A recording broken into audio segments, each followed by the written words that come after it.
প্রিয় দর্শক আসসালামু আলাইকুম। তো দর্শক যাকে দেখতে পাচ্ছেন তার নাম হচ্ছে মোসাম্মদ সুমাইয়া।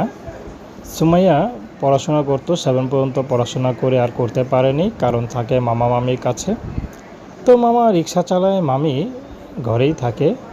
তো সুমাইয়া বর্তমানে একটি টেলার্সের দোকানে কাজ নিয়েছে। তো সেখানে তিনি কাপড় চোপড় 3 পিস সেলাই করে। তো সেখান থেকে যা পায় সব মা মামির হাতে তুলে দিতে হয়, কারণ মা মামি ওকে খাওয়ায়, বড় করেছে, এর জন্য অনেক সময় খোঁটাও দিয়ে দেয় যদি ঠিকমতো টাকা না দেয়।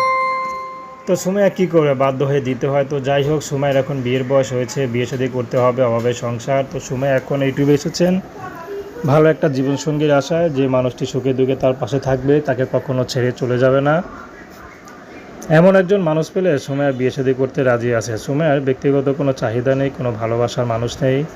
তো সুমাইয়া যাচ্ছে যে সুমাইয়াকে ভালোবাসবে, আপন করে নেবে, সুমাইয়া তাকেই বিয়ে শাদী করবে, সে বিবাহিত হোক আর বয়স বেশি হোক। তো দর্শক, প্রেম ভালোবাসা বিয়ে শাদী করা একান্ত আপনাদের ব্যক্তিগত ব্যাপার।